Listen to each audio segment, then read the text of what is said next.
Today's car roasting by Mark is featured the Ford Exploder, the 2019 generation, as we see right here. So firstly, I've got to point out, the Ford Exploder, like we're looking at here, why would anybody want to buy what I call the official Karen mobile? It's the vehicle that everybody likes to get in the left-hand lane. They want to chase you, they want to push you in the left lane on the freeway, so you believe that they are a police car right behind you. Because after all, if you've got a police officer behind you, you're probably more inclined to get out of the way, let them through, right? But that's what people who drive these cars like to do and believe that, make everybody believe that that's a police officer. So it's the official Karen mobile and it looks like a cop car. So why would you want to? I mean, these vehicles are typically only reserved for police, public workers, and fleet vehicles. Why on earth would you even want to buy one of these? On top of it, whoever thought that this was a great idea? No one on their right mind can tell me that they weren't copying, right here, the Range Rover Sport. Look at this thing, it looks virtually identical. You've got this front end that's sloped back, you've got headlights that look very similar, you've got the overall profile, and then at the back you've got this blackened out tail finishing here on the window that looks almost identical to the Ford Exploder. You see, it is almost the same storyline.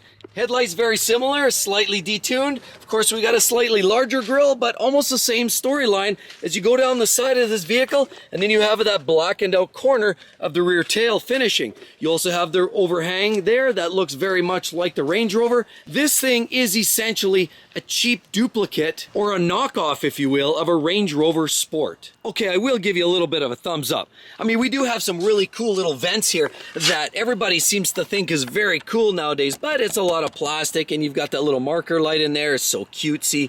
But you do have a lot of chrome here, which makes it very interesting because this is an upscale version of the Ford Exploder. You actually get a lot of chrome along the side, and you get a beautiful set of wheels to finish off the look.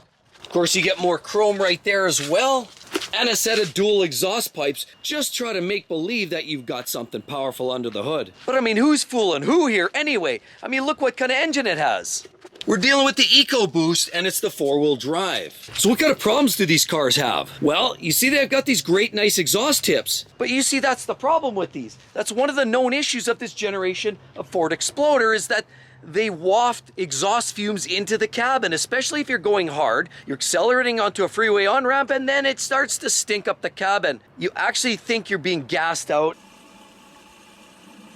Not a happy place. That's one of the big issues with these vehicles. And while it looks pretty, in fact it does, but the problem with that is it'll look really pretty sitting in the mechanic's shop in the bay, because that's where it's going to spend a lot of its time. In fact, it's the transmission that's one of the big expenses and large commonly known failure points in these cars too. So weak transmissions, smoky interiors, and trim is the other piece that lets you know that you're actually driving a Ford. Okay, I'll give them this. They've got this beautiful plastic here. That's great.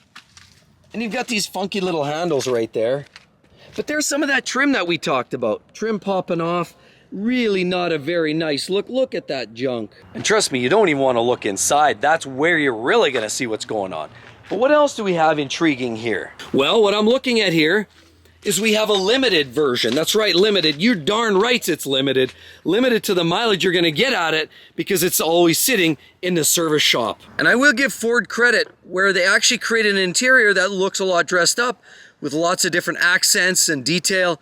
But it's still that dashboard that looks like it's filled with that cheap plastic that you find in the same product used on my tackle box. And again, in all seriousness, I don't know why anybody would want to buy a vehicle that looks like a police officer's car other than a Karen who runs the kids to the soccer practice or off to the school runs or a trip to the grocery store. Sure, why not? Gets people out of the way, parting the seas, if you will. Besides that, there's really little redeeming quality. There's so many great SUVs on the market today, begs to question why you would buy one of these. Either way, just for funsies, I get it. They're fun vehicles, very practical, and Ford's really stepped up the game. Think back 20 years what the Exploder used to, Exploder. Right, the nickname came from the fact that they used to be known for burning. I mean, a lot of Fords had a reputation for burning. Sadly, it's carried through to some of the newer generation cars, and it just seems so fitting, the Ford Exploder.